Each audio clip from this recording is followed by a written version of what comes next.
Well, it's like the log lady says. You never learn from your log lady. You have to study your log lady. Don't I? Don't I?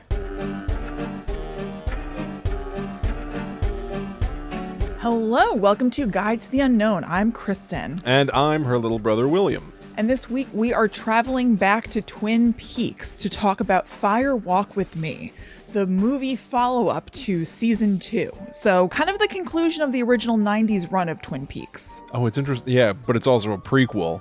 Yeah, I know. It's but a it is a conclusion. Yeah, you're right. It's chronologically a conclusion. Yes.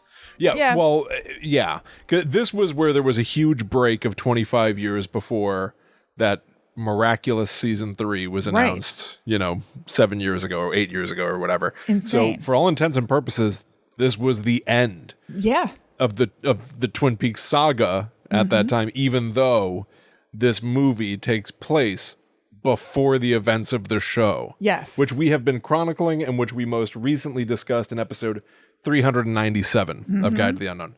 And not only that, I did something for the ease of the listening audience. Oh, great. If you would like to find all of our Twin Peaks episodes, go to scaryfun.fun/Twin Peaks. Oh, wonderful. Now that is a landing page. Anytime we talk about Twin Peaks, it should automatically end up, boom, right there. Beautiful. But that way you can hear our season 1 conversation, our season 2 conversations that was split across 2 episodes, and now here, Fire Walk with Me. Yes. What's your history with Fire Walk with Me? Because this show, it's a toughie. Twin Peaks is such like a good time. Yeah. It's like a fun, it's like a vibey kind of thing. It's quirky. It's mysterious. Yeah. It's trippy. And then Fire Walk with Me is admittedly the first time that well, maybe not the first time. Depends on whether or not you read the book, The Secret Diary of Laura Palmer. Yeah. Which this movie sort of tells the same events of. This is the story where things get so gnarly. Yeah. Ouch. Oh, God. I was dreading having to watch Fire Walk with Me again. I know. I did not want to have to do this. I was like, no, we're not going to do that. And you're like, we have to. And I understand that we have to. If we're cataloging Twin Peaks, the visual watching experience, it makes absolute sense too. But my history with it is that I've seen it twice before this, and I find it's so hard to watch. It's just a draining, harrowing watch to me. Yes. And I don't enjoy watching it. Grueling. Yeah. Brutal. Yeah. I understand why. I respect it. I know. Well, do you? Yeah, in some ways. I think Sheryl Lee's performance is like so insanely good. Totally agreed. And I know that it means a lot to a lot of people. Okay. But as far as something that I want to watch, it is not that. No, it's not what I want to experience almost ever. I can't imagine I will ever watch this again. If we weren't doing this for the show, I would never have watched it again. Yeah, that's probably true. But doing a show about it in some ways might even put a capper on it. Right? Like, I didn't need that. I didn't feel like I was lacking. It's my fault that I we're wasn't doing lacking this. a sense of closure with True. it. Fair enough. But it's, it's fine. Yeah. I can understand not wanting to watch this movie and not wanting to cover it and all that. But if we're watching Twin Peaks... No, I know. I already said I get it. I agree. That's like antithetical to like who I am to my core. The idea of skipping this, even though I don't like it, and spoiler, I don't recommend it. Yeah. It's just... it's impossible for me to imagine skipping over it. I will watch it again simply because if I ever watch Twin Peaks again, I'm going to be compelled to. I can't control myself. I'm a completionist. If I skip want that this, for you. There's like a gap. No, evolve past. If you don't enjoy it that much, I don't want you to have to. I don't hate it. Yeah. I do think I didn't even think about whether or not I recommended it until I just blurted out, I don't recommend this movie. I think I'm going to stand by that because that feels like it probably came from the gut. Yeah. in some capacity. No, but there were definitely things that I like about this movie too. Yes, I've been grappling slightly with whether I recommend it or not. I ultimately don't. I can't. I come back to like, okay, if like I was just talking to just like my friends, just talking about stuff, what would I say? Would I say, oh yeah, go watch that? I can't say like, oh yeah, go watch that. It's just no, yeah, it's not. It's just so hard to watch. Yes. To me. Yes. But I know that a lot of people. If you're an artsy fartsy person, or if you're a completionist, I would say yes. Sure. For some people, I mean, people love this movie. A lot of people love it, and I genuinely think that's wonderful for them. Sure. However, I don't, and I think that it's very much. I can't even say it's an acquired taste because it's not something that you'd have to like work up to. It's just some people may really, really like it. Some people really may not. And so I can't say like, oh yeah, go check it out. I know. Because it's something that it's so rough. It's so brutal. I totally agree. So if you happen to watch it, I hope you like it. But I can't say I would just be like, yeah, go check it out. Yes. I think that's true. It's a shame too, because like on the face of it, like if you just told me that there was a Twin Peaks story that is the final, essentially, basically what this movie is, it's like the last week of the character Laura Palmer's life. Yeah. And it's her murder that kicks off the entire show. So the idea of looking at that week and getting to know her as a person, and not just as a character that people speak about, or we see people grieving her on the show, it is kind of interesting to get to physically spend time with her and meet her. Like I do find that is like kind of interesting to me. I honestly think that's incredible. Like it's not as to as humongous an extent as the return happening. Yeah. But like how amazing that the show on TV Twin Peaks ended and a year later a movie came out. Like people who were like major fans of the show because it's become a cult classic, but it had its own following as it was airing, like a super devoted contingent. For those people to find out, oh my God, this show that I was obsessed with that ended, there's going to be a movie of it. And the movie is following specifically Laura Palmer for the last week of her life. How awesome is that? Yeah. Like the fact that this got made is like a miracle. That's so cool. Yeah, you're right. Yeah, basically everything Twin Peaks beyond that cancellation is kind of a miracle. It's like it could have just gone away forever. Yes, and that would be the most likely scenario. Yeah. It's crazy that it didn't. But I do love that it's like we had been watching the show mostly following Dale Cooper, like FBI guy trying to solve the murder. And then that concludes in a very weird way. Yeah. And now we bounce back in time to spend time with Laura and then start to like maybe there's not perfect continuity between the two. There are totally continuity issues, which is a whole thing. But like to be able to layer those two stories against each other and be like, oh my God, this was happening because of that, or here's a reference, or blah, blah, blah, blah, blah. Right. I love that kind of thing in storytelling. I absolutely love it. I feel like we, some of the ways that I usually would encounter something like that is like playing the Grand Theft Auto games or something, where it's like they literally had a game set in essentially New York City. Yeah. And you play as main character. What's it called? Grand Theft Auto 4, Liberty City. Yeah, Liberty City. So Grand Theft Auto 4, like Nico Bellic comes to the United States for the first time and has this weird adventure going from like rags to riches, so to speak. But then they released downloadable stories. Yeah. Where now you play as a different guy who's lived in Liberty City his whole life. That's sweet. And you're walking the same streets at the same time. You see some of the same events from a different perspective. I love that kind of thing. Yeah, that rules. And it's a weird comparative to compare Twin Peaks to a video game, or maybe it's more like Breaking Bad and then Better Call Saul. Sure. Or something, especially with the prequel element. But like, same location, it is. Same characters, but different lens. Yes. And the whole world is different because of our focal point character. I really kind of love that. It's so cool. But you know what? I don't know. I would also imagine. So, by the same token that I'm sure there are people who are like, oh my God, like this was canceled, bummer. Oh my God, there's a movie coming out and it's going to be all focused on Laura Palmer. At the same time, what a crazy choice, because the show ended on a cliffhanger. Yeah. And you would imagine like, oh, bummer, we don't get to continue that and deliver on the cliffhanger. Sweet, we get a movie that could continue on this story, and they choose not to. I know. They choose to go backward in time. So I'm sure some people were like, what? We don't get to find out what happened to Cooper after the whole like smashing his face thing? How bizarre, except a little bit. In the missing well, that's the craziest part of it. I feel like we've scratched the surface. We've given our not recommends in this case. Yeah. I think now in our Twin Peaks coverage, we've been doing a 3-tiered cake of our conversation. So we just concluded our spoiler free. We're about to spoil Fire Walk with Me, which it'll require spoiling season 2 and season 1 of Twin Peaks. Yes. And then when that's done, we're even going to look at how Twin Peaks connects to the future. Right. And we'll give a spoiler alert at that point. We'll give a second layer spoiler warning at that point. Just want to make sure that everyone's aware of what you're getting yourselves into. Yep. So, not recommend. No. But it's complicated. Yes. No, it definitely is. Yeah. Whatever. I'll just repeat myself. Anyway. Well, we're gonna open up that next layer of spoilers after this commercial break. Here we are. Here we find ourselves. Would you give me a countdown? Oh, yeah.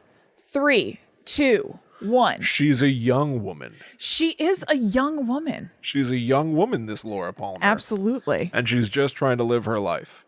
There is an old woman, Mrs. Chalfont. Oh, Mrs. Chalfont. Trefont or whatever. She has like 2 names in this. I know. I have it written down. I do too. Trelfont? Chalfonts and I don't know. Something with a T. We should know this. I do know it somewhere, but I don't know it right in this moment. I'll find out. But yeah, it's the magical old woman. Yeah. That's what you're referring to. Not the magical old woman, the log lady. A different magical old woman. Or Tremond or something. Yeah. And she also plays the lady who Jerry Seinfeld steals the marble rye from. Yes. In Seinfeld. So much overlap between the Seinfeld and Twin Peaks universes. What's with that? I don't know. I was thinking that. Is it just that, like, this was what you did? You made the rounds between Twin Peaks and Seinfeld in the early 90s Apparently. or mid-90s? Or I guess. Was it, I don't know. Was so it just bizarre. that they were so well suited to these two strange worlds? Yeah, I don't know. Who knows? I simply don't know. Yeah. But so now in spoiling. Woofy. We didn't even touch on the fact that there's a disconnected half hour of stuff at the top of the movie. Oh, that has nothing to do with Laura Palmer, really. It's the sort of like just, it does in that, she kind of worked with Teresa Banks, essentially. Yeah. So the movie opens with the FBI investigating the first murder, which was referenced on the show. Yeah. That Laura Palmer was the second killing, and Cooper on the show was even like, I told you, Diane, that we would see this again. Which always implied that like he must have been investigating a series of these murders. There was one murder before. He didn't investigate it. A different FBI man investigated it. Right. Agent Chet Desmond. Yeah, Chester Desmond. Played by Chris Isaacs. Yes. What's your history with Chris Isaacs? It's primarily the video for yes. on VH1, but then being surprised. Yeah. But then being surprised to see him in Silence of the Lambs. Yeah. And then being surprised to see him in this twice and expecting him the third time. That's my history with Chris Isaacs. Fair enough. How about you? Mostly this movie. Yeah. And I've heard that song. I don't know if I could have recognized the music video. I've also seen Silence of the Lambs. It's him rolling around on a beach in black and white with Helena Christensen. Okay. All right. I want him to just be rolling around alone on that beach.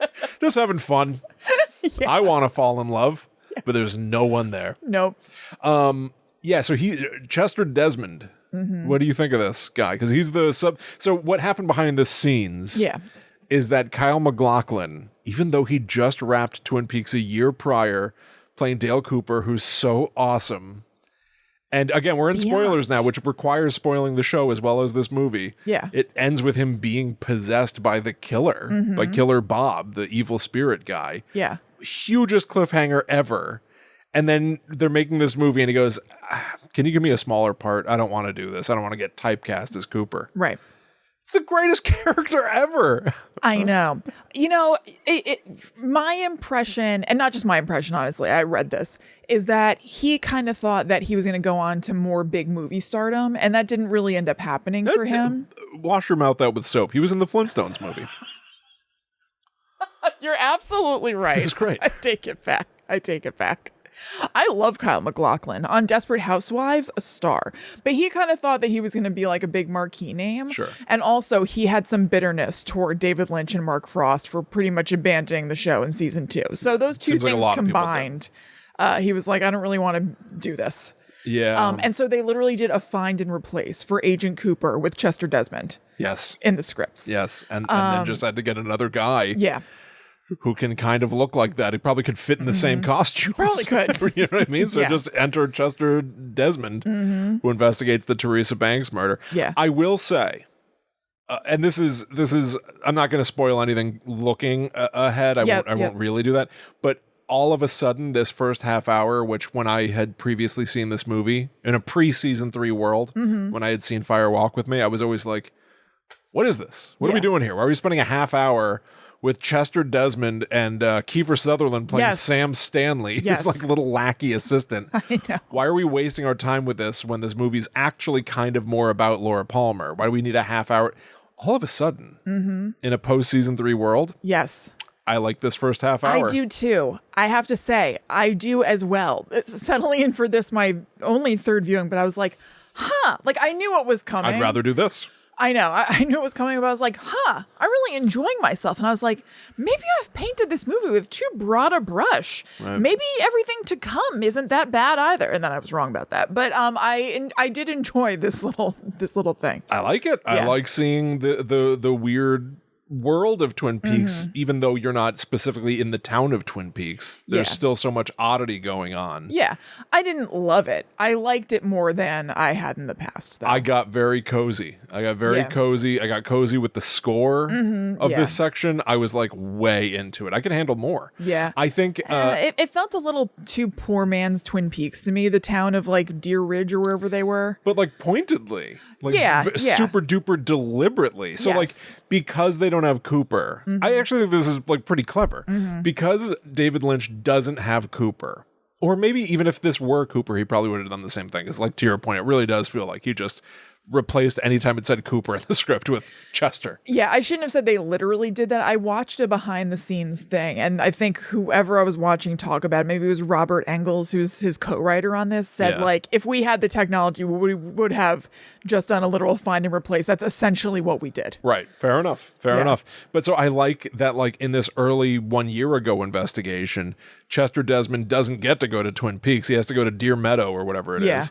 And instead of getting to go to the Double R Diner with Sweet Norma, who runs it, he's got to go like in the middle of the night. It's the Haps Diner where they don't have any specials and everyone's smoking. And it's just like dirty and dour. He doesn't get the charming Twin Peaks Sheriff Station, you know, I found with the people Sheriff at Truman. Sheriff Station very annoying. I usually do. Yeah. I was totally turned around this time because I was thinking about this like doppelganger shit of like, this town is just Twin Peaks, but it's just a shit town. Yeah. Where like he like talks to the sheriff guy there and he's like, or the deputy. The deputy is just like cracking jokes to the receptionist there, the evil Lucy. Yeah. Because real Twin Peaks Lucy is so sweet and and so approachable and nice. Well, the deputy and the receptionist here are like just making like inside jokes to each other about the FBI guys. You can't even hear what they're saying, but they're just laughing amongst each other. It's obvious they're laughing at Chester Desmond. Yeah. And then when he meets the sheriff, he's Sheriff Cable, and he can bend steel with his bare hands for some reason. Yeah. But Chester Desmond goes, Teresa Banks's body looks like she was wearing a ring, so we're looking for a little ring. And then the sheriff goes, we got a phone here. Yeah. It's got a little ring. And they laugh at that, but it's like such like an obnoxious dickhead joke. Yeah. But like so perfectly delivered by a guy that looks like an obnoxious dickhead. Yeah. That I was like, I loved it. Yeah. I loved it. It's got a little ring. And he's like kind of choking back a laugh like, I got you Loving so good. it. Even though that is not that strong. No, it's not great. But I think it's pointedly not that strong. I guess points for the joke. Wordplay. Yeah, I guess. It's got a little ring. I like it. Yeah, no. This first half hour won me over more than ever before. Yeah, no, it is clever. It's got something. And Harry Dean Stanton, Yep. Who will come back in season 3. There are so many. This movie is like the proto season 3. Oh, totally. I remember when, in the run up to season 3, all the press about it was like, it is going to be so important to watch Fire Walk with Me. Like the mythos of season 3 is going to be extremely tied to Fire Walk with Me. And I was like, well, fart. Yeah. That's probably my second watching of Fire Walk with Me was at that point. Cause I was like, I guess I got to remember this. Right. At which this movie doesn't make any goddamn sense either. So it's like, how can But it is true. Like and again, I won't get into spoilers, but like the stuff of the ring in Fire Walk with Me becomes a big part of season 3. Like if you hadn't watched Fire Walk with Me, that ring stuff comes really out of nowhere. That's not present whatsoever in season 2. Yep. There's a ton of stuff introduced here. It's weird too, because like Twin Peaks is not a tightly constructed story. Right.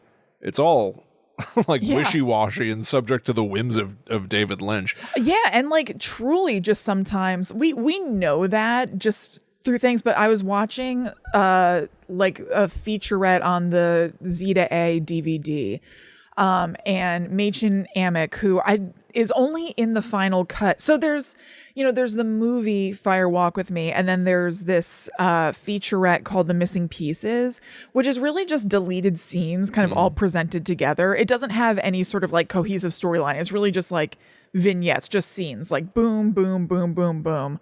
But it's called The Missing Pieces, and she's more present in that. But anyway, there were some interviews with different performers from Fire Walk with Me, and she was one of them. And she was saying that at one point, David Lynch told her, well, okay, so just start looking up. I want you looking up. And she's like looking up while she's acting. He's like, look up more.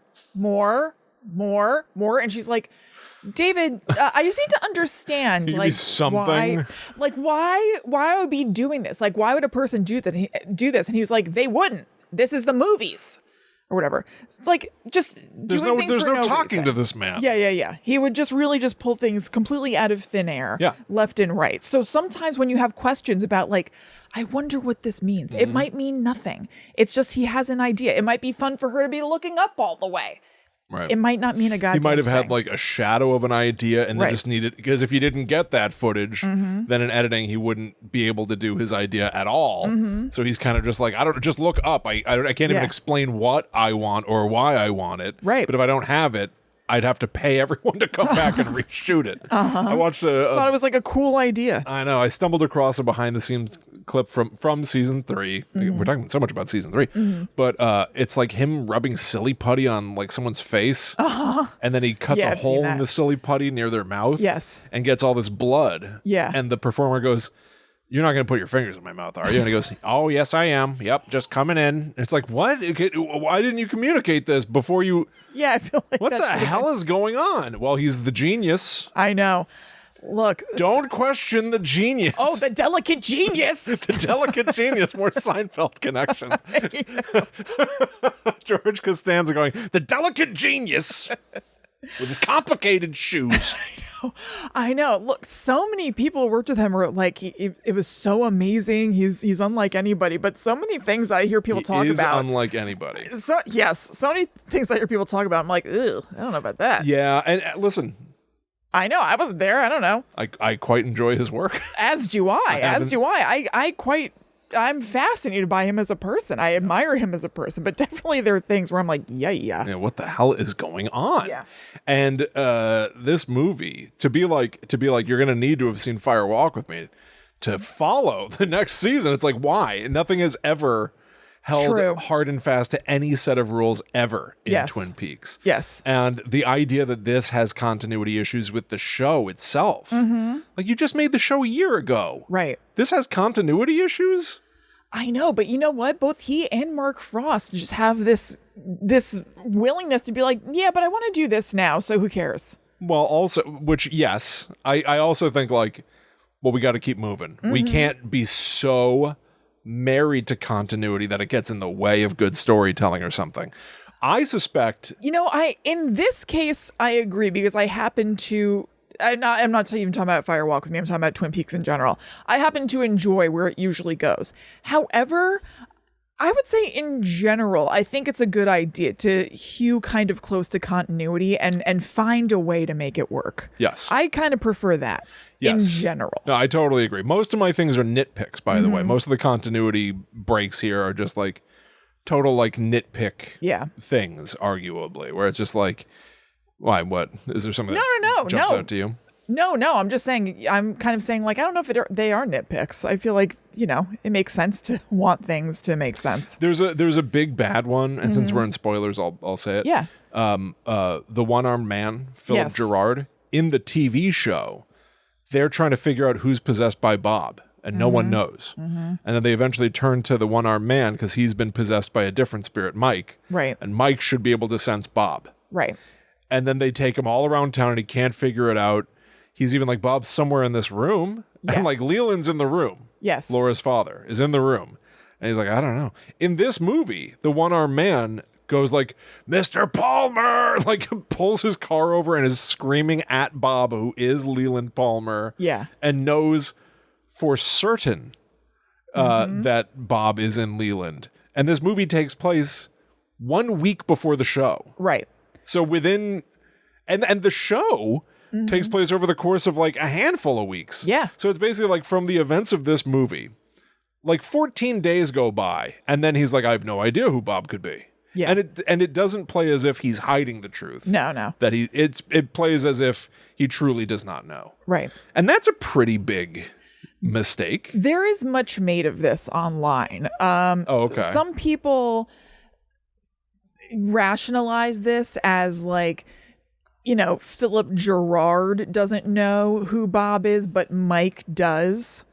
And Mike is inhabiting Philip Gerard completely at the moment that he's driving the car, so he can see that Leland is Bob. Okay. And then in the TV show Twin Peaks, that's really just Philip Gerard sans Mike. So, his inhabiting spirit. Yeah, I kind of feel like we got both of them, though. Yes, we did. It doesn't, it doesn't work. It doesn't work. It doesn't work. Yeah, it frankly just does not work. Yeah, I mostly don't care. Same. But I do also suspect, and maybe you know this as well, that Robert Engels, the co-writer of this movie, because Mark Frost is not involved, right, was really there as the sort of voice of continuity and of logic. Because I would imagine without anyone working with David Lynch, this could have taken place in a different state if he felt like it. Yeah. But he needed, and Robert Engels had been attached to the show. He was like a producer and wrote a bunch of it as well, I think. Mostly season 2. Well, okay. Like while they were absent. Yeah. Frost and Lynch. And so I suspect at least that he was here to be like, no, you can't do that, because in the show we very explicitly say that didn't happen that way. Yeah.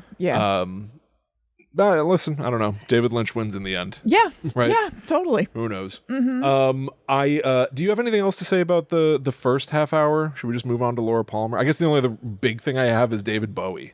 Yeah. Yeah. I don't know what the hell's going on. It is such a mess. Yeah, I really don't. It's insane. I think David Lynch became friends with David Bowie. Yeah. And then said, I could put you in my picture. I think it is as simple as that. It's nonsensical. I don't know what's happening. You could play Philip Jeffries. What does he do? I don't know yet. Right. But I'll dream about it later. Yes. All right. Dream about it later. They show the FBI offices where Coop is there for 2 seconds doing some weird walking in and out of a hallway to see on the security camera if his image is still in the hall. Yeah. Which is kind of fun. Yeah. It feels like a Coop kind of thing to do. He doesn't really feel like Cooper to me in this movie. He feels like a different character. Yeah. He feels really weird. He feels like future stuff going on. But Philip Jeffries shows up and they're like, and says... Think about the fact that there's Philip Gerard and Philip Jeffries. Yes. It's also weird that there are 2 Philips. And 2 Mikes. Yeah. And 2 Bobbies. Oh, yeah, that's right. I guess, I didn't think about that. And if you watch The Missing Pieces, Yeah. I know that Philip Jeffries talks about Judy. Yeah. Judy will take on a different context in the future. In The Missing Pieces, he's literally at a hotel to speak to someone named Judy. Yes. So it's like maybe there are 2 Judys. Maybe. You know? Maybe. I don't know. But Philip Jeffries shows up and even says when he sees Cooper, he goes, "Who do you think this is there?" Mm-hmm. Because Philip Jeffries has been wrapped up in this red room. Yes. The trippy other world, the other place stuff. And because that place has like time that doesn't just seem to move in a straight line. Right.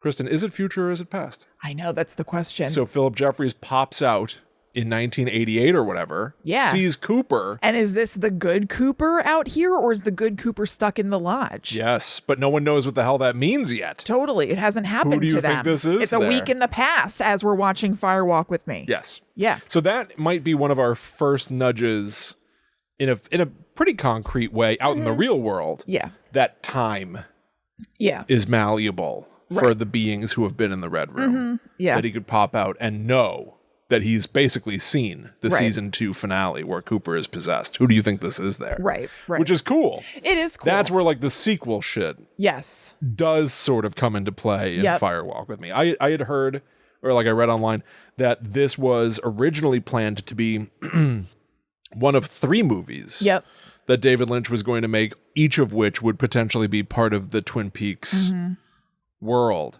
And that I also love. Like that still plays on that, like maybe the next movie would center on Philip Jeffries. Yeah, totally. What was his adventure like, where then we see why he intersected with the FBI here and what he was doing when he was at that hotel down south or whatever. Yeah, yeah. But that also made me think of those Blair Witch games. Yeah. Or those 3 Blair Witch games that each are set. One is in like the that's 40s, true. one is in the 1800s, like just the same place, different centuries, different decades. Yeah, that is cool. It's like that's so much fun, and that would be so appropriate for Twin Peaks. Oh yeah, totally.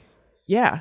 Also, I thought that it was interesting that he had a Southern accent, partially because I've heard that a Southern accent is the easiest American accent for British people to do generally. Right. Yes. Right. So just like Americans trying to be British and be like, "Oh, I'm British." Yeah, it's like you just go to like bad Cockney or something like that. Southern is easiest for them to transfer their accent over to. I listened to the Now Playing podcast talk about this movie, and they were like, well, he probably had to have that bad Southern accent because there probably aren't very many British people in the FBI.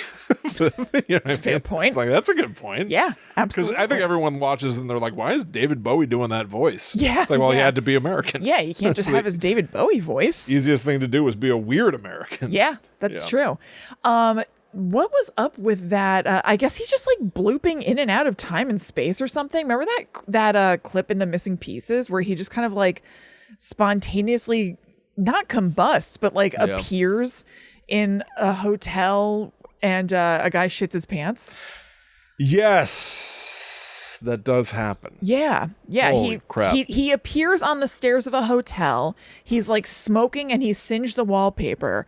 And there's a guy who's like, I've shit in my pants or something like that. This is the Missing Pieces are nuts. That the Missing Pieces, this is the first time I've ever watched them. Same. I had never seen them before either. It felt like just a glaring omission in my Twin Peaks knowledge. Same. Some of them I was like, oh wow, this is really interesting. Some of them I was like, I've been watching Chris Isaacs hit somebody next to a giant wall of hay for what feels like 5 minutes. My God.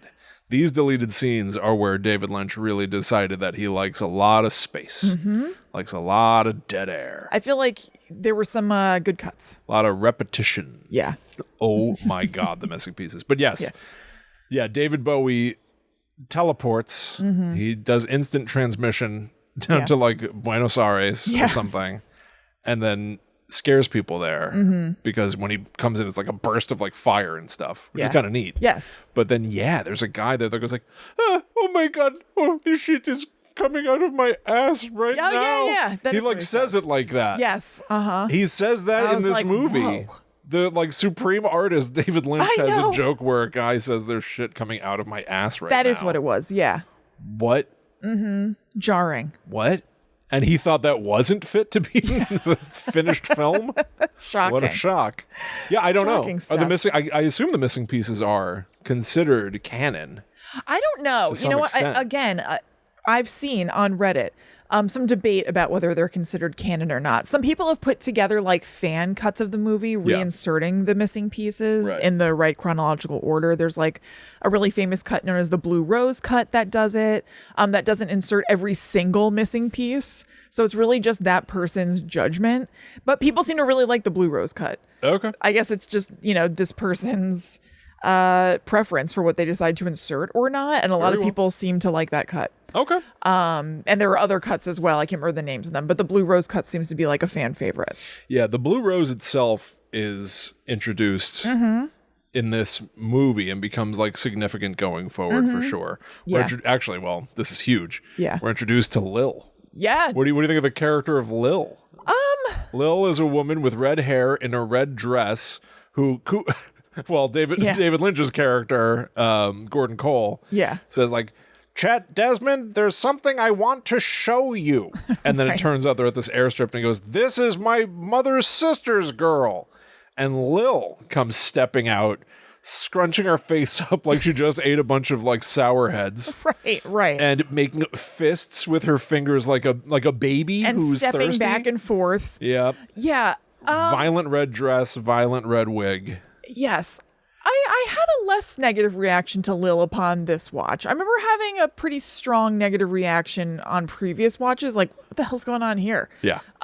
This time I sunk into Lil a little bit more. Are you ready for what I'm about to say to you? Yeah. I love Lil. Yeah. I was like, okay. I love this character. Right. Yeah. I love it. Yeah. I enjoyed. I think it's stupid because it turns out that when Chet Desmond... I like when they're in the car just kind of like unfurling what he's learned from Lil. I was like, okay. And he goes, what was missing from that sentence? He's my mother's sister's girl. What was missing from that sentence? Right. The uncle. It's like, what? Why would the uncle need to be... This is crazy. This is my... Like, you could just say, well, this is my cousin. Right. And also, why is the uncle... Right. Why do they need this code anyway? And why is Lil more subtle than saying any of this? Yes. Why is having someone come out in a bright red costume, make the most crazy face imaginable, draw as much attention to herself as possible, the constantly stomping feet?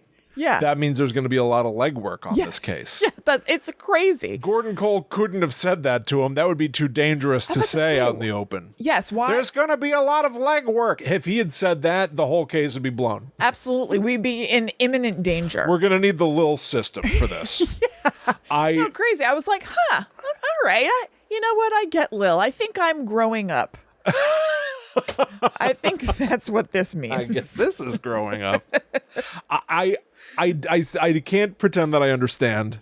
I think it's a joke, and I think the joke is about how these people, like, it doesn't really matter how the FBI operates or how any of that procedural stuff happens. That's not important. And they demonstrate that by poking holes in the idea of people speaking in code. Yeah. Who cares about what you're saying in code? Yeah. It doesn't really matter. So screw it. Right. The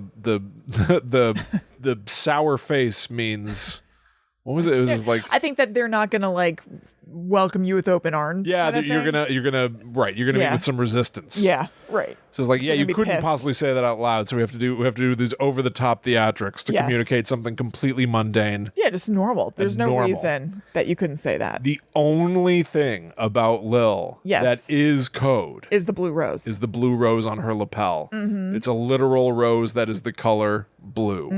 And Sam Kiefer Sutherland is like, what was the blue rose? And he goes, the blue rose?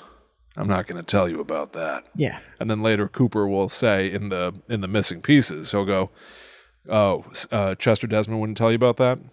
Neither will I. Yeah. So they keep it close to the vest. But it means that this is going to be one of Gordon Cole's Blue Rose cases, which means that this is not a typical case. Yes. This is something other. Yeah, something is distinguishing it from everything else. And we've certainly seen through the show and now the movie that it might mean supernatural. Yeah. Or paranormal. Yeah. Or extraterrestrial. You could certainly gather that. You could, yes.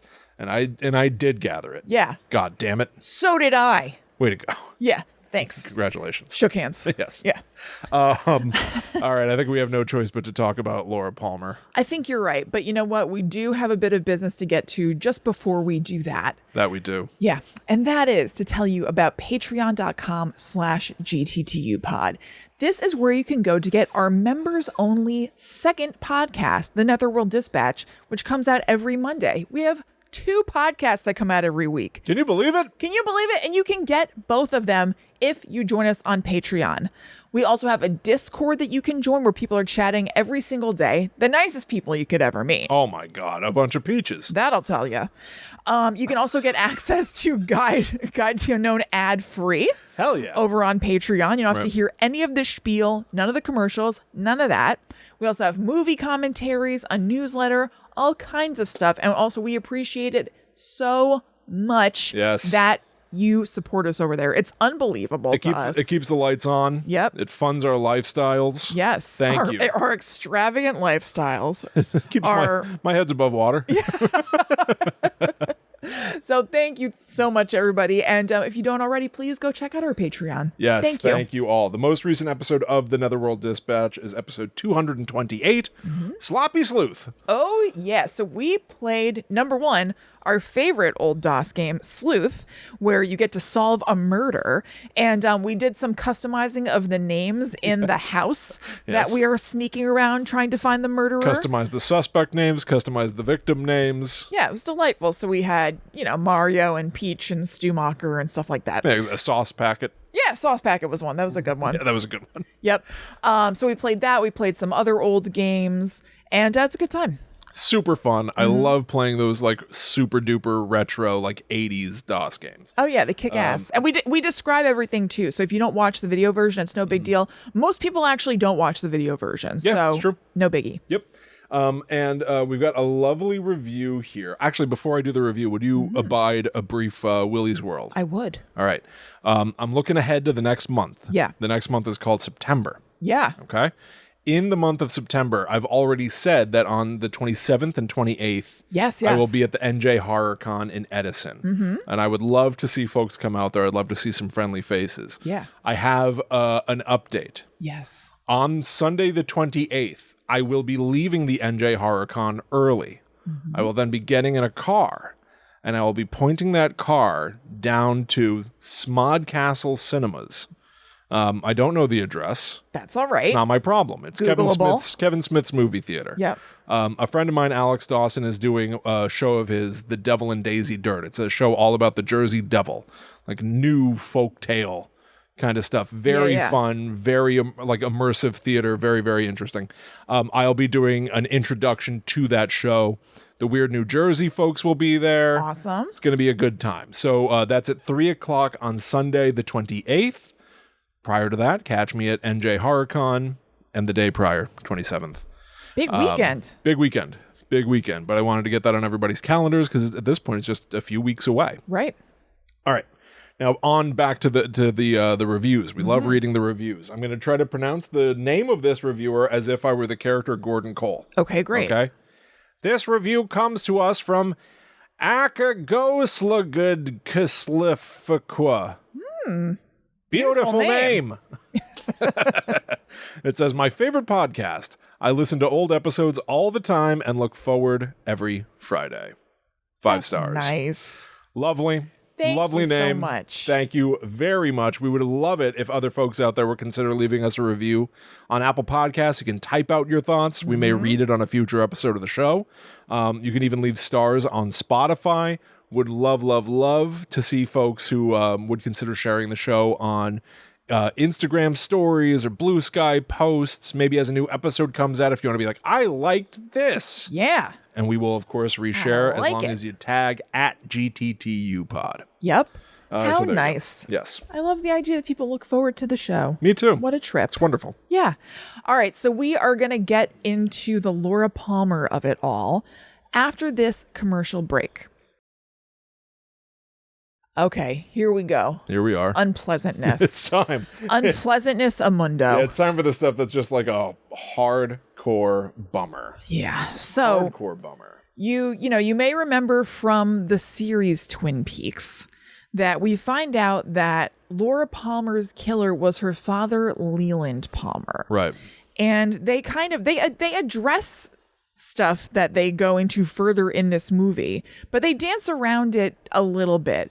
That Leland Palmer was abusing Laura Palmer as Bob for since she years. was 12. Yes, since she was 12. They don't say that in the TV show. No. But they end up absolving Leland in the TV show. He has that long speech as he's dying for no reason or whatever. Yeah, he has like a sudden heart attack in the show or something and goes toward the light. Right.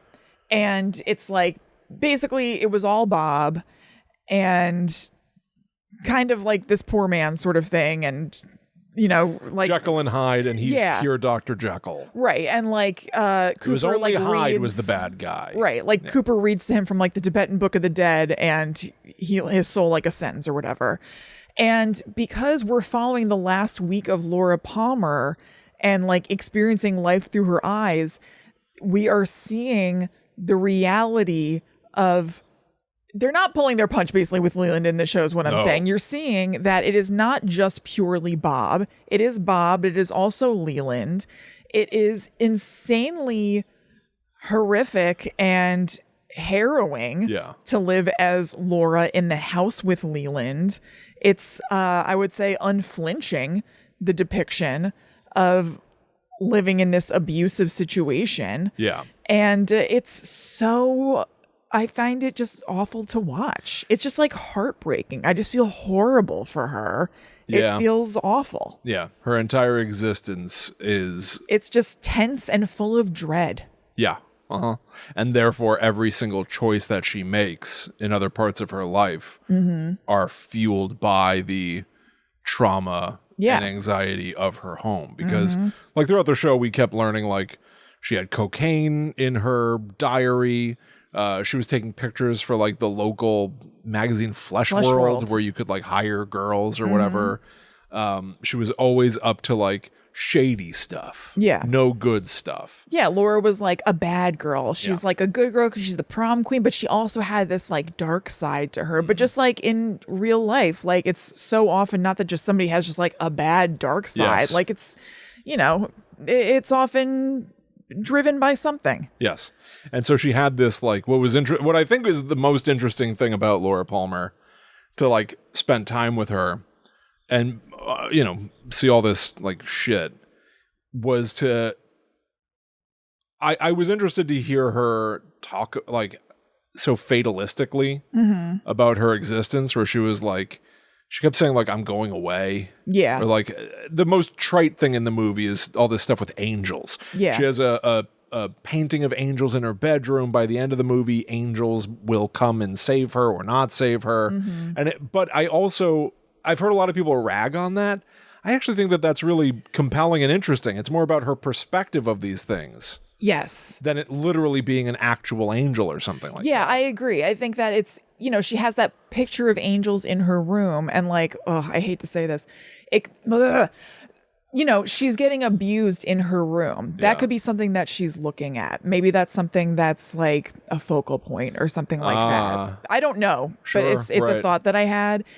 Something that's just kind of like it gives her, I don't know, a sense of peace during something that's like really horrific or whatever. And so, I don't know. So from her perspective, it's something that's really meaningful. Yes. So, and if this was happening since she was 12, maybe she has this sort of like, not rudimentary, I'm not trying to diminish her, but like if she has like this sense of right and wrong and good and evil, and she's convinced partly that she herself is evil. Yes. That all this stuff is happening to her for a reason. And that, well, and more importantly, that her other extracurricular activities of doing drugs and sex work and all that stuff, that's bad to do. And therefore she's evil and not deserving of goodness. Right. That she obviously views things very binary, good and evil. Yeah. And so she's like, there will be no angel for me. I have done bad things. I'm not redeemable. I think that like this is like the story of watching Laura Palmer really believe that she's beyond redemption or saving or anything. She's like tainted. Yeah. In her own eyes. Yeah.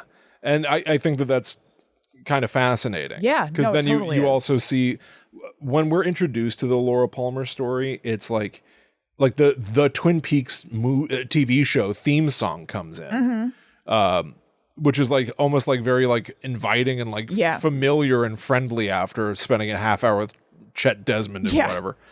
But like it's like Laura Palmer and Donna, who's now played by a different actress, Maura Kelly, like walking to school, and they walk past Bobby and Mike, their boyfriends, who kind of catcall them in kind of like a friendly-ish way. Yeah.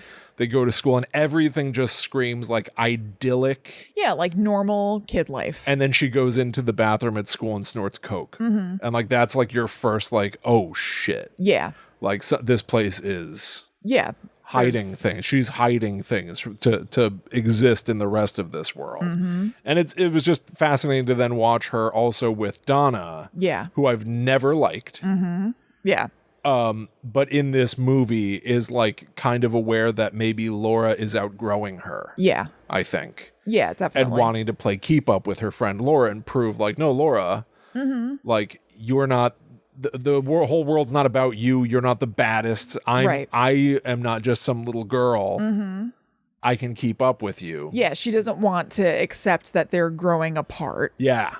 And so she's going to do whatever she can to, like keep up with Laura. I thought all of that stuff was actually really interesting. Oh, totally. And like, but Laura doesn't, there's like this push-pull thing because Laura doesn't want her to be bad the way Laura sees herself like her. Yes. But also she doesn't want to be alone. So she does want to still have a friend in Donna, but like she can't really let Donna get close to her because in order to have somebody be truly close to her, she has to expose all of this like gnarly stuff of her life, and she doesn't want to do that. So there's like this major conflict there. And then basically watch her friend now getting in a situation where she gets roofied, like at this place, the Pink Room, which has the most awesome song that mankind has ever created. Right. I needed less of it. I love that song. I know it goes on for so long. It's just like a, you can tell he loves it too. Yes. Yeah. It's on a loop and you can't hear anything. Yeah. But the music. Yeah. But I do love it. Yeah. But like watching Donna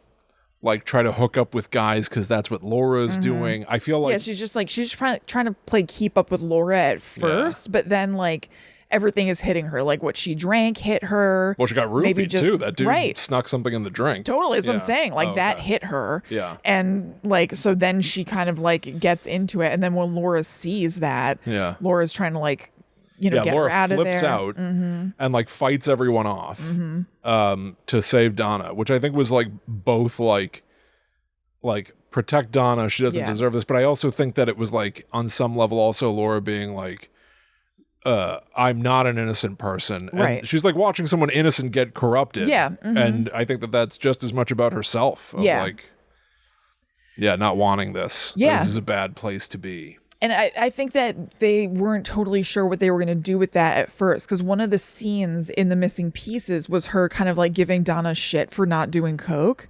She was like, you're such a killjoy or whatever, because she didn't want to do it. So I think that when they were writing it, they weren't totally, the line wasn't completely clear about like Laura like not wanting to corrupt Donna or not. Like she didn't want Donna to come with her to the Pink Room. But then when Donna decided to come, it seemed like Laura was like, well, if you're going to come, you might as well be all in. Yeah. And like was sort of like vacillating between. Yeah, I think she's messy. I actually think it works. I think she's destructive. Totally. She is. And I also, they weren't drawing this line. I'm thinking of it as I'm saying it. It seems like Bob like maybe has moments of inhabiting Laura just in like daily life. Yeah, this was weird. Very weird. So I don't necessarily think that's what they were doing with the Pink Room thing, but she goes to visit Harold. Remember Harold the orchid guy, everybody, from season 2? So Laura writes down everything in her diary, like everything about her being abused. She doesn't know that it's Leland that's abusing her. She just knows someone's coming in. She's essentially seeing the face of Bob, I think. Yeah, the long gray hair in the denim jacket. What do you think of that meme that I sent you earlier this week? Do you remember it? You'll have to. And then I posted it on the Guides to the Unknown Instagram for okay. It was somebody photoshopped Bob with straps for a backpack on, looking himself in the mirror, like smiling, and it said first day of school. Yes. What'd you think of that? I thought it was too close to home. Oh. Apologize. Watching kids who you say, smile for the picture, and they grimace at you. It's like, I apologize. Yeah, it was Bob. Well, I take it back. No, that's not a smile. That's when chimps are trying to prove to you that they're a threat. Anyway, she's been writing down. She's expressing herself totally in her diary, like everything horrible that's been happening to her. Bob coming in at night and everything. She's been writing that all in her diary. And one day she comes home and she's looking through her diary and she sees that some of the pages are ripped out. Yeah. And so she freaks out and she goes to Harold, that weird orchid guy who she'd been delivering the Meals on Wheels to. And this does fit nicely into the continuity of season 2 of Twin Peaks. She gives him the diary at this point. In the show Twin Peaks, we just knew that he had the diary. Right, we didn't really know why or how or whatever. It made him a suspect that he had the diary, right? This is why he had it. So she brought it to him. She's basically like, it's not safe at home. I need to leave it here or whatever. And while she's talking to him and talking about Bob and stuff, it seems like Bob inhabits her. Yeah, she like grits her teeth and says, "Fire, walk with me," in his face. And then all of a sudden she's got like pancake makeup and black lipstick. Yeah. And that's the thing that repeats later with Leland. Mm-hmm. And yeah, I think that was her, like anytime she loses control, right, it's letting Bob or a Bob-like force or whatever, or this Garmonbozia take over, which Garmonbozia is also introduced here. Yeah, it is. It's creamed corn. But it's also pain and suffering. And it's what the little man from another place eats. The fact that was like one of our last images of this movie was, I was like, all right. Yeah, Yeah, Jerry Seinfeld leaving the theater. Yep. Yep. Right. That'll do for me. Just a little man slurping it like back and forth, and then that's what the credits are over is Garmonbozia. Yes, a spoonful of Garmonbozia, shiny, got it, sloppy Garmonbozia, shiny corn, Americana, Chrissy, Americana. Yeah, David Lynch loves it. I know. Yeah. Yeah. So yeah, anyway, so not to say that she was becoming Bob when in The Missing Pieces, she was being like, you're such a square, or kind of like vacillating between like wanting Donna to be a little bit badass with like her, if she's going to come along or not. But I thought it was interesting. Well, it's like the log lady says. Mm-hmm. You never learn from your log lady. You have to study your log lady. Don't I? Don't I? I apologize. I love my log lady. I know. She says to Laura in a very sweet moment. It was sweet. I loved it. She goes, when a fire like this starts, it's very hard to put out. Mm-hmm. The first thing that burns are the tender boughs of innocence. Yes. Mm-hmm. Which is like, and then this fire can become all consuming and everything's in danger. Yeah.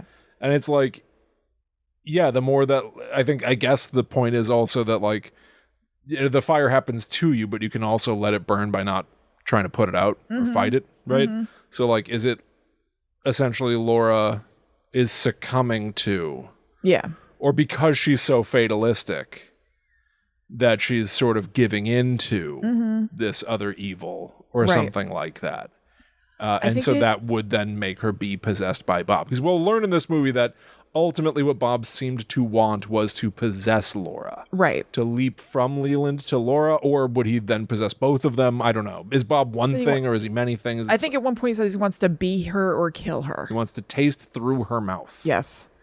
I think with her it's a little bit of all of the above. Like she's appealing to Bob in some way, partially because of like proximity or whatever. But she has these instincts, and those are appealing to Bob as like a source of evil. Mm-hmm. She has, I think, this natural kind of like bad girl curiosity. So that's there, but also maybe some of it is born because of her trauma, or kind of stoked because of it. Right. Maybe the darker parts of it.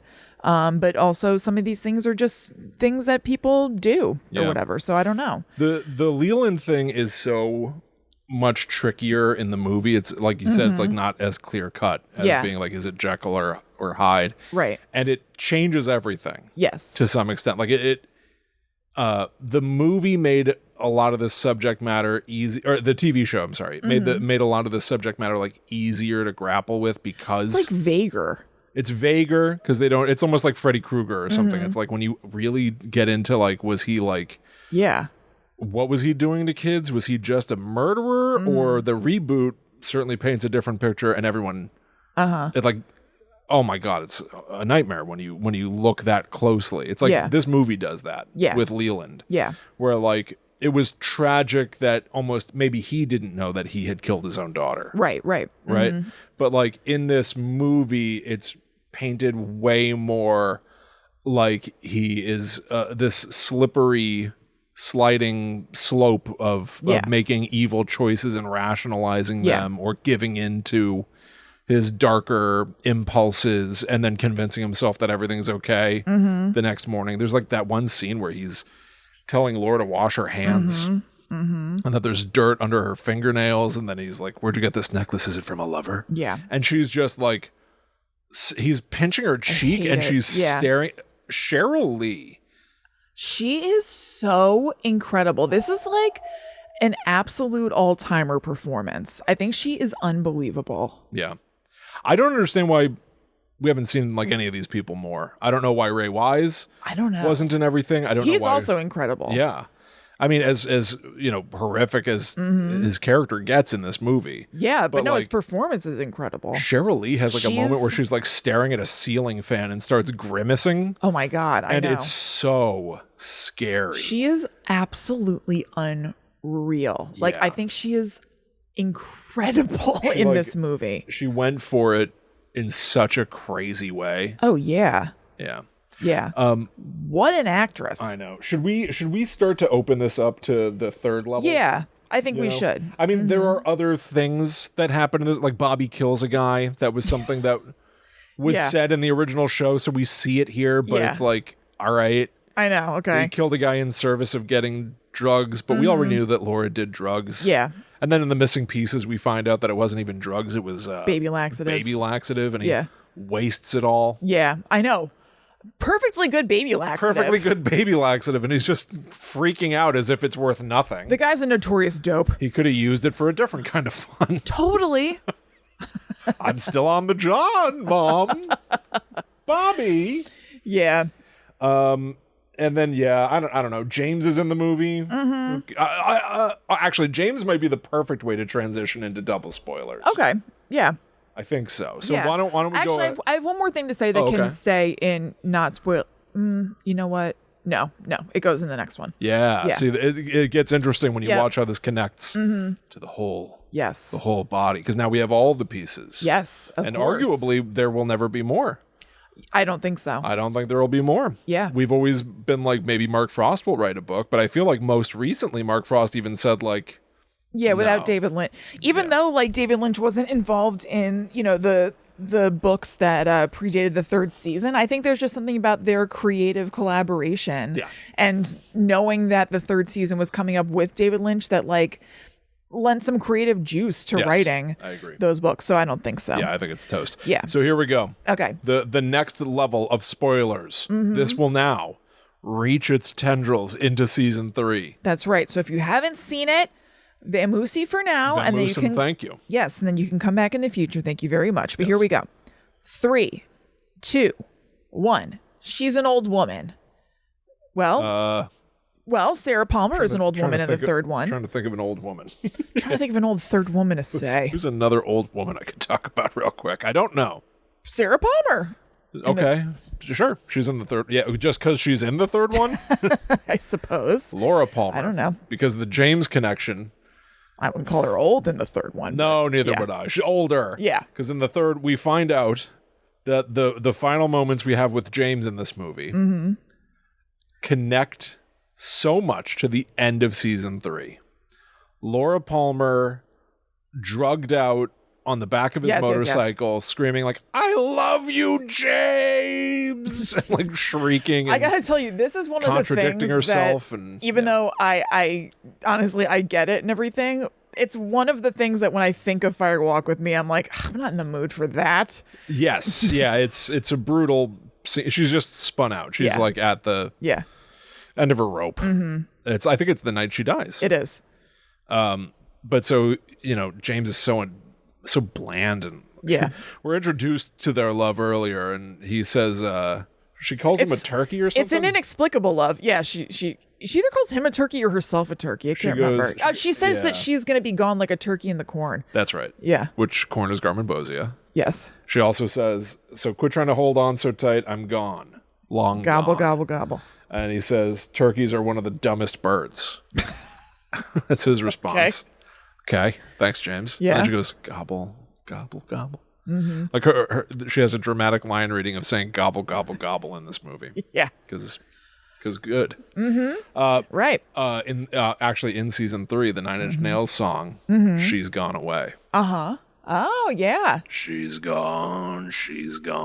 Yeah. She's gone away, Kristen. Yeah. Yes, like a turkey in the corn. Like a turkey in the corn. That's the next lyric. Yeah.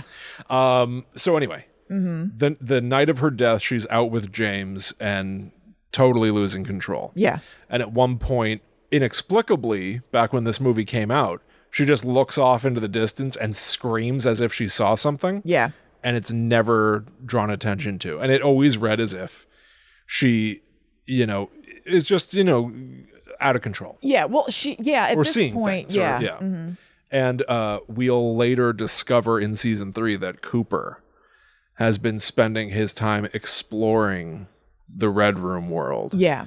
And all of it has been him trying to find a way to save Laura, not just to catch her killer or whatever. Yep. But knowing that her soul ends up in the Red Room as well. Yeah. Can I actually prevent her murder? Yeah. And in his hubris, he goes back in time and is watching this interaction from the woods, like Back to the Future Part 2. Yeah. Yep. And so in Fire Walk with Me in 1990, Laura Palmer looked out into the woods and saw Kyle MacLachlan. Yes. 25 years later. Yes. We should all be so lucky to look in the woods and see Kyle MacLachlan. That'd be remember when there was that horrible rash of clowns? Yes, in the woods?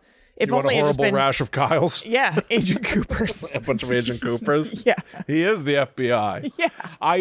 That is a fascinating retcon. It is. And there are like so many like things to dwell on that in a future episode of our show. Yeah. But it's always fun now to watch Fire Walk with Me and see some of that shit. Just totally. Like Agent Jeffries comes back in season 3 and is slipping in and out of time. Like that first half hour is so much more relevant. Yes. Given Fire Walk with It's not just more enjoyable because season 3 also globe hops and shows other towns and other places and whatever. Yeah. But also because all of a sudden that first half hour actually right has germane plot connections for season 3. Yeah, totally.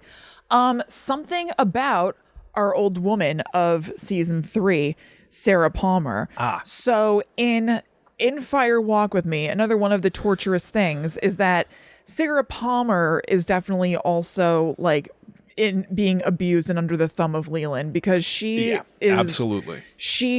is aware of what's happening with him and Laura and is just kind of stuck in this dynamic of just being we don't really know what's going on, but it seems like she's just kind of frozen and doesn't know what to do basically. Yes. And then when we catch up with her in season 3, she is she's like an alcoholic and just seems like extra tortured.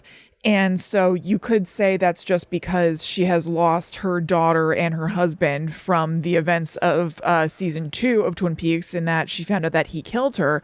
But because this is so, they said that season 3 hinges so heavily on Fire Walk with Me. I think that it's also fair to think that she's also haunted by the dynamic that was happening in that house. Yeah. So not only did she lose them, but before that, there was this horrific dynamic playing out in front of her that she was helpless within. Yes. Right.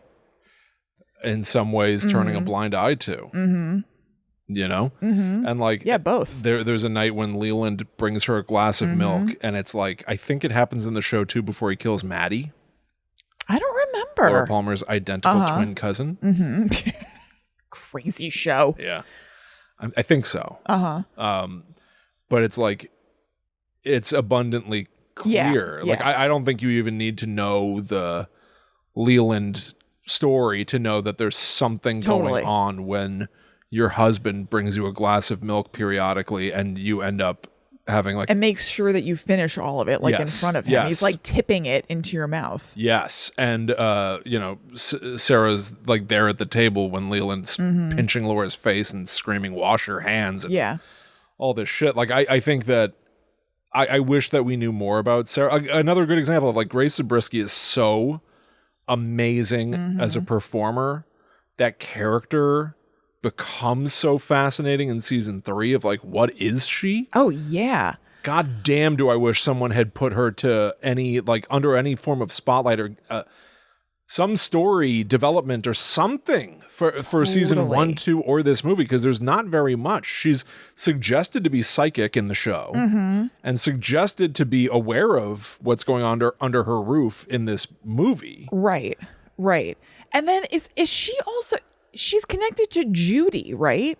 So that's a theory. Yeah. And I think for watching this movie this time, because Judy is the ultimate Jowday. Yeah. It's a bastardization of the ancient evil Jowday. Right. As David Lynch excruciatingly explains in season 3 toward the end. I honestly didn't remember that at all. And then when I was reading about Fire Walk with Me and a little bit about season 3, I was like, oh, okay, she's connected to Judy. I don't remember that. And that was like playing into the dynamic of the house. And I was like, okay.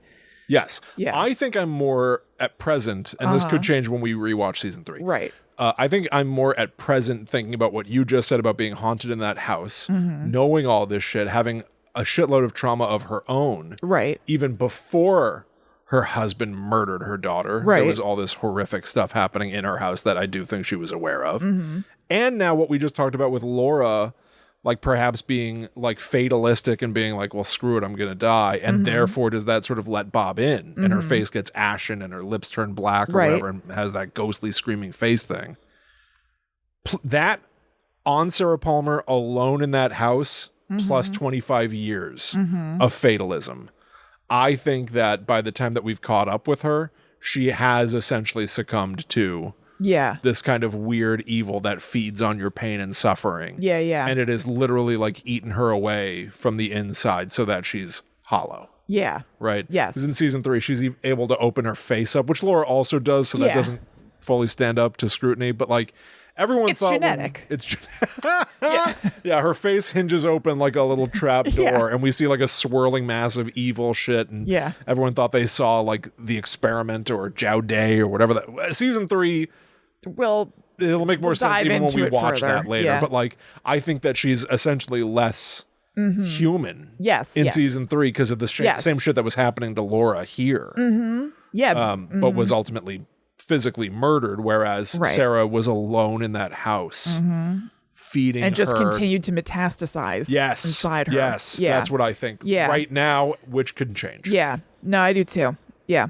Yeah. A fascinating character and so good in season 3. Oh, Grace amazing. Zabriskie. Only wanted more.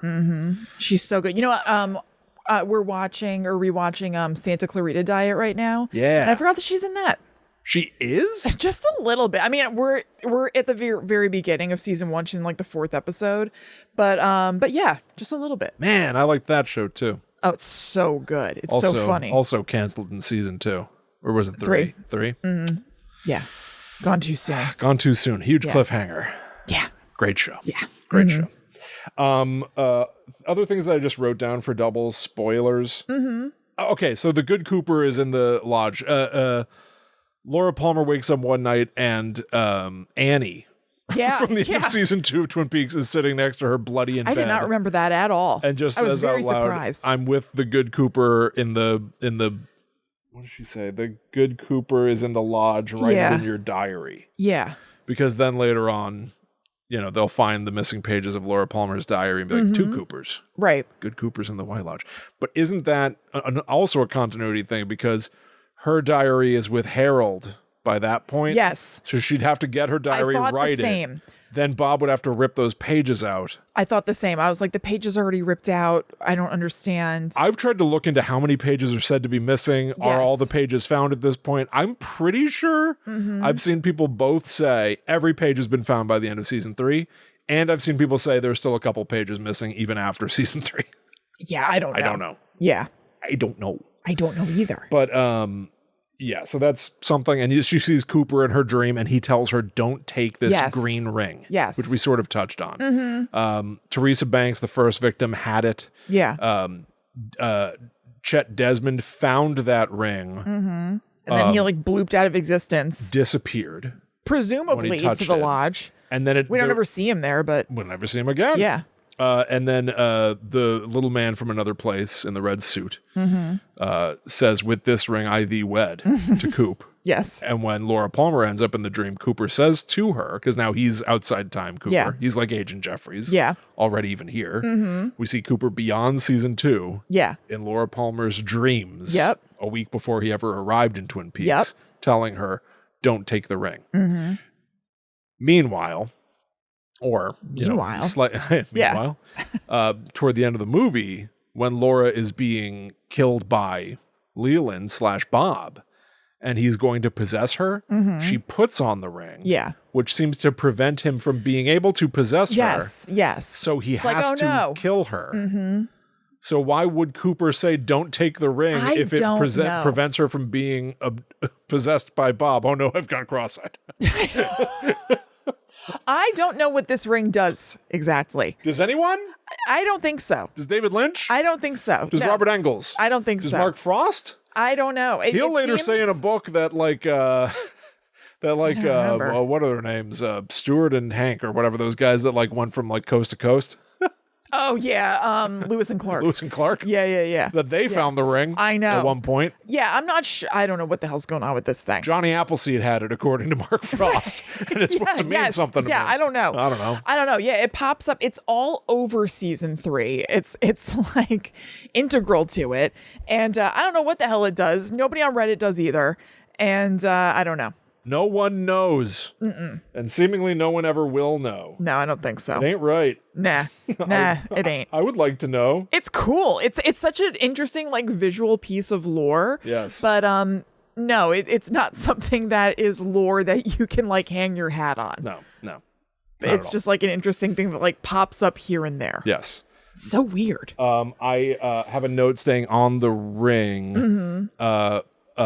The one-armed man has it on his pinky. Yeah. When he confronts Leland in the car. And Laura Palmer is going like, what's that smell? Yeah. What is that smell? Is the engine on fire? Because there's this suggestion that like the night that she was killed. Yeah. The other victim who survived. Yeah. Said that everything smelled like burning oil. And then we see this puddle of oil that can, at the grove of trees, that can be the entrance to the Red Room. Yep. And it's like, and when Chester Desmond is investigating Teresa Banks' trailer, an old woman peeks her head through the door. Yeah. And she's got like a bag of ice over one eye. Yeah. She just looks like worse for wear, but she's covered in like soot. Yes. And shit. And that is essentially setting up the idea of these like charcoal men. Yeah. In season 3. Who like are Got a light. The famous episode 8 of season 3.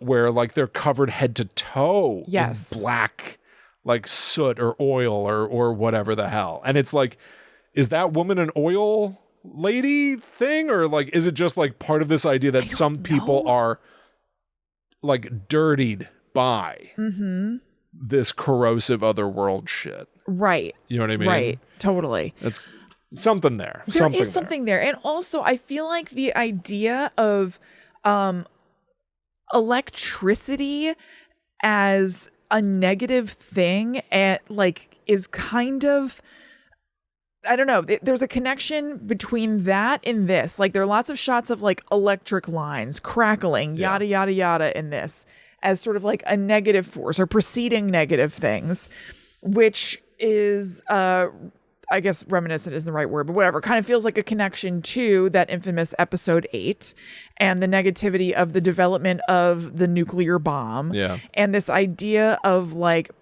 progress in certain ways as being a corrosive force. Right. Yeah. Like electricity as being negative. Yeah. That is fire seen as a negative thing? Like fire walk with me, whatever. Yeah. Like are these like things that we see as like progress actually bad in some way? Is that like a little bit of a part of a message sort of thing? How far back would you need to go in order for things to be like a pure, simpler time? David Lynch obviously has this like, he loves the 50s. Yep. Like there's so much like 50s like iconography in his work and stuff, but like well, in the 50s we'd already just had World War II. We'd already had the bomb. So you'd have to go before that. Yes. So I googled David Lynch Amish to see if he had ever said anything like, this seems like this is a great way to live. These people have got it figured out. Right. Because there are things that just seem like a message to me that's like technology bad in some ways, but I couldn't find anything. It could even just be like before the invention of fire. Yeah. Right? Like man was innocent or something. Right. I don't know. But that's probably not true either. We're probably hitting each other with rocks. Yes, I don't think so. I don't think there's any... There's nothing. There's nothing. It's just bad forever. I think it's more about like there's a cyclical thing. Yeah. And like maybe technology makes it easier for like this cyclical violence to perpetuate itself. There are different ways to hurt each other that are a little bit more convenient. Yeah. I mean, he famously had his like, you should never watch anything on a phone. It's a fucking sadness. What a fucking sadness. I love that. I heard that he also then doubled back on that later. And he was like, you can watch a phone and have a nice time. Because he played Candy Crush once and realized that he liked it. This rocks the house. He ordered something from Bob's Big Boy on his, on his iPhone. And he was like, this is the greatest thing man has ever done. Bob's Big Boy came to my door. Okay. I was also thinking about the way that for a lot of, when watching it live, the way that a lot of season 3 felt like some sort of, it felt like at the time, to me, I think to you, I don't want to put words in my mouth, you can tell me if I'm wrong, it felt like a little bit of a punishment. Like, oh, you wanted season 3, you want to go back to Twin Peaks? Yeah. Well, I'm actually going to give you this. Yes. Like, you can't go back. You can, and that ends up being the message of the show or whatever. But at the beginning of the show, when we didn't know that, it felt like you wanted your cute nostalgia show. We're going to give you this. You can't have that. Like, shame on you for wanting to go back or whatever. I still believe that. Yeah. I wonder if Fire Walk With Me has a little bit of an essence of that to it. Because it is so punishing watching what Laura Palmer went through in the last 7 days of her life. Is that a little bit of an indictment of like, oh, you thought it was so fun to watch the mystery of who killed Laura Palmer. It was so fun to tune in week to week, see what that's like.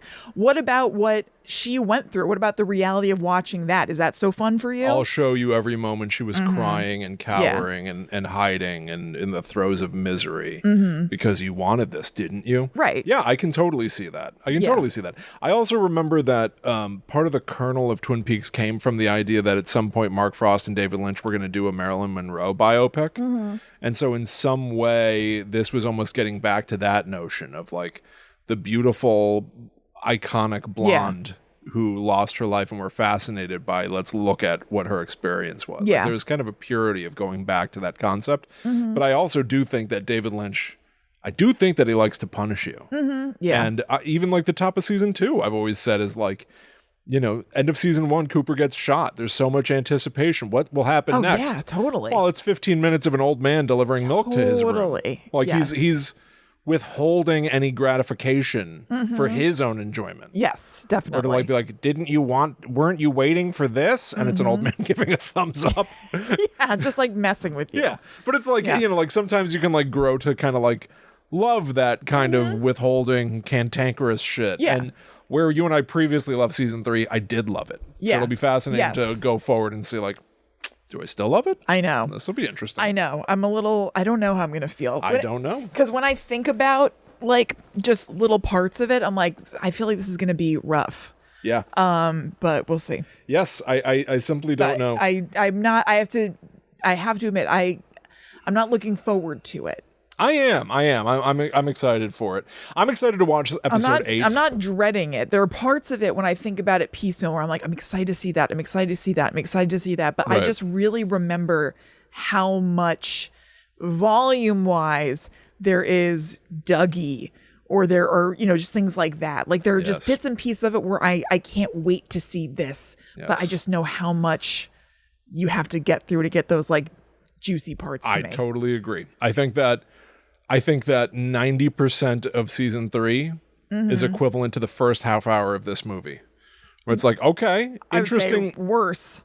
Interesting adventure. What does this have to do with anything? And then the last 2 episodes, you finally get to see the Cooper story and the Laura Palmer story form a Venn diagram. Yeah. And like that is like never what anyone would have anticipated. It's what I always wanted out of Blair Witch 2016. Yeah. Of like James goes into the basement and finds Heather. Yeah, yeah. And now they both go off together into new synthesized world. I think that that's what happens at the end of season 3.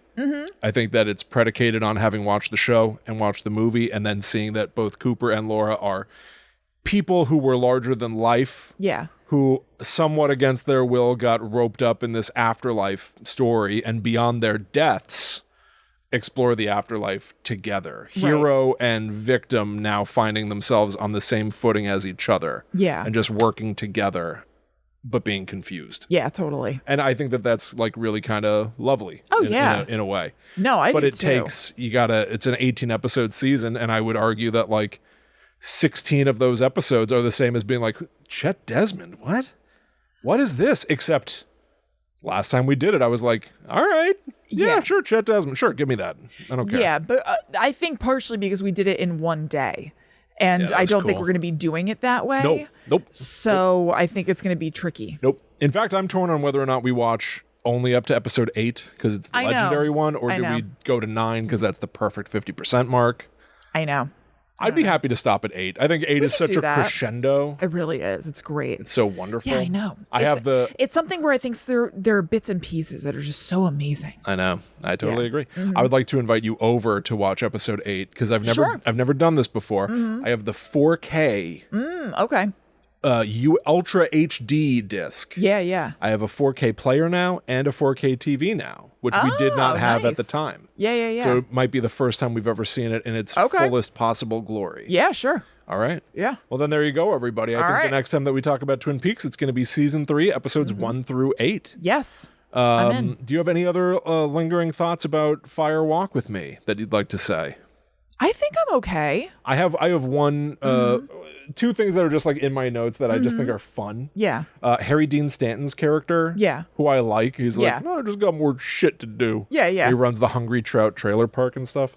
He at one point looks so haunted. And it's one of these like David Lynch just like letting a camera just sit on someone for a while. Yeah. When he they see the woman covered in soot at the door. And they're all just kind of like looking around and it's silent. Yeah. And then Harry Dean Stanton just goes, I've already gone places. He just offers this non sequitur, almost impossible to explain. It's almost as if like he saw somebody. I guess that's another reason why I thought maybe the woman with the stuff on her face was otherworldly, because it seems to like almost ping to him a memory of having been abducted. Yeah. Because we'll learn in the Mark Frost book that he, the Log Lady, and Garland Briggs were each... it was basically like UFO abduction when they were kids. They've had experiences and this Harry in the Dean woods. Stanton character, who wasn't introduced until this movie, is somehow super tied in or relevant to this series of encounters that have been happening way before Laura Palmer in Twin Peaks. But I loved how just like kind of haunted he is in this movie. I've been places, Yeah, that is cool. I've seen things. Yeah. And they just don't address it and they just move on, because what do you do with that? Yeah. It's just a fact of life for these people that they don't necessarily understand the reality around them. Totally. It's also worth pointing out that what's his face? David Bowie's character, Philip Jeffries, goes, "It was a dream. We live inside a dream." And that will be super important in season 3, where it seems to almost literally be true. Yeah. Or like, is reality a dream? Who is the dreamer? Yada, yada, yada. Yeah. Also, obviously, has connections to The Legend of Zelda Link's Awakening. Obviously. A lot of Twin Peaks. It is weird to have him deliver such a pivotal line. Yeah. But very in keeping. Again, I would love to imagine another reality that we didn't get, obviously, where David Lynch did make 2 more anthology Twin Peaks movies. Maybe one of them could have been Philip Jeffries. I don't know. Yeah. I don't know if for all I know, there's information about what those other movies would be, and I'm wrong or whatever, but I don't know. I just know at one point they were saying that we'll do 3 more movies. Or 2 more. 2 more. Yeah, 2 additional to this. Yeah. And they might, I don't think there is, be thematically disconnected from each other, but be rooted in this story world. Yeah. And I would have loved to see that. Yeah. Teresa Banks's left arm went numb for 24 hours prior to her death. Yeah. At one point, Laura Palmer wakes up in bed and is holding her left arm with her right arm. They don't draw a lot of attention to it, but I think it was happening to her too. Yep. In the TV show, I don't think we ever talked about it, but in the final episode, or the final couple of episodes, people just all of a sudden their hands would be shaking. Yeah, I love that.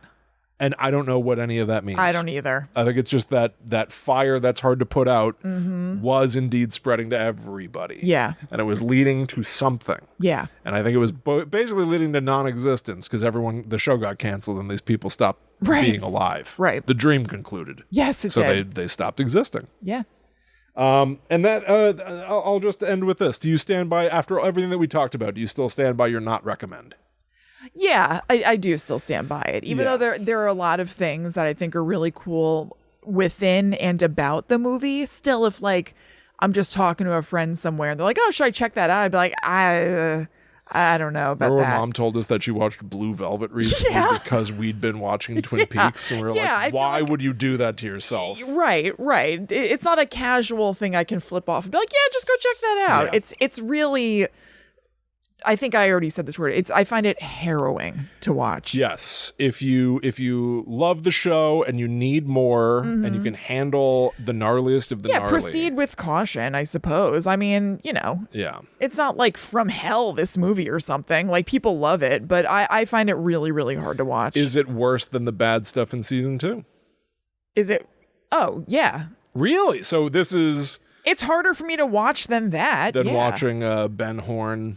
Yes. I mean, that sucks, but it's not making me feel horrible within my soul. It's just interesting. It's interesting to think about because I think I might agree. I think that the ingredients are wrong. Yeah. I think it's too heavy. It's too brutal. Yeah. And it's just not what Twin Peaks was. But were we only seeing Twin Peaks in that lighthearted way? Because we were largely seeing it through a lighthearted boy. Right. A Boy Scout. It is, of Twin Peaks in the 90s, there are like 3/3 of it, basically. This is like 1/3 of what it is. So I guess it is what Twin Peaks is. It's not what Twin Peaks on ABC was. And it's kind of like taking that scene of Leland attacking Maddie. Yeah. That's like also really like hard and brutal to watch, but like really dialing that up stretching it and for making 90 it much minutes. worse and stretching it. Yeah. So, yeah, it's interesting. Well, there you go. Fire walk with me, everybody. We fire walked with you. We did. And we're done with that. That's right. We've completed that step. Yes. Toward being the ultimate Twin Peaks completionists. Once again, go check out scaryfun.fun/Twin Peaks. There you can find all of our Twin Peaks conversations, even some old episode where we were talking about horror parodies of things. I guess we had watched some, maybe it was the SNL sketch of Twin Peaks or something. So that's on that page too. Just if we touch Twin Peaks, it's going to be sitting right there for you. Wonderful. Thank you for doing that. We understand, obviously, there's a tremendous diversity of opinions of this movie. We're just two people. But I would love to hear other people's thoughts, especially in the Discord. Yeah.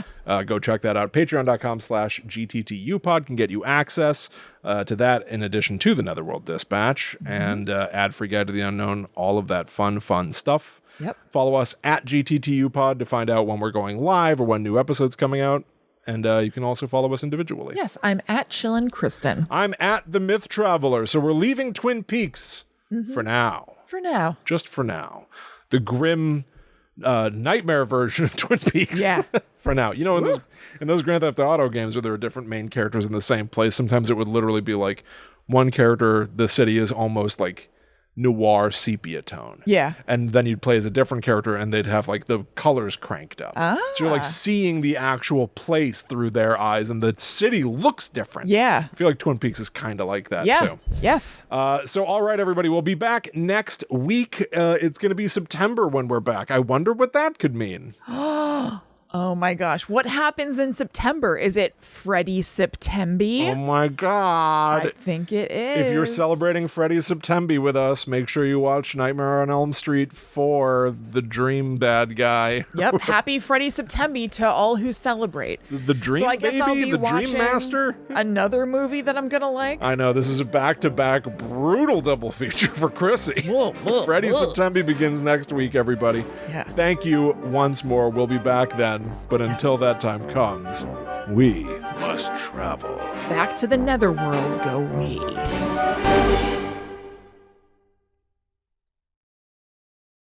Do you like the next Freddy movie? Is this good for you? I don't even remember what it is. Okay. All right. I know how Freddy is resurrected following the events of Dream Warriors. Wonderful. Do you? Have I seen the first Freddy movie? Did we watch that for... I guess we must have, right? I have no recollection of this. All secrets will be revealed next week. What do you mean? Is it a secret whether I've seen the first Freddy? I'll never tell.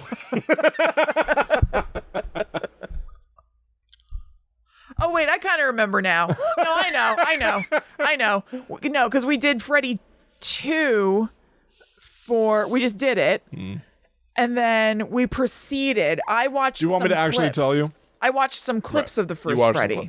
Yeah. I got it. Here's my secret plan. Okay. You know that this is all in service of the convergence. Yes, the 2030 convergence. 2030 convergence. Yeah. In 2031, we will obviously have to go beyond the convergence. We will be watching the reboot, which is horrible. Ew, no. But then the year after that, we end at the beginning, where you finally see the first one. The 2032 end of all things. Convergence. No, you're insane. No. We don't go beyond the convergence. We go beyond the convergence. I absolutely refuse. No, the convergence is the zenith. What, you wouldn't watch the next Jason movie? Well, see? Do you see? You see what happens when you start pulling on a thread. You see what happens when you fuck with me. We'll talk about it. We'll talk about it in 2031. We'll talk about it in 2031.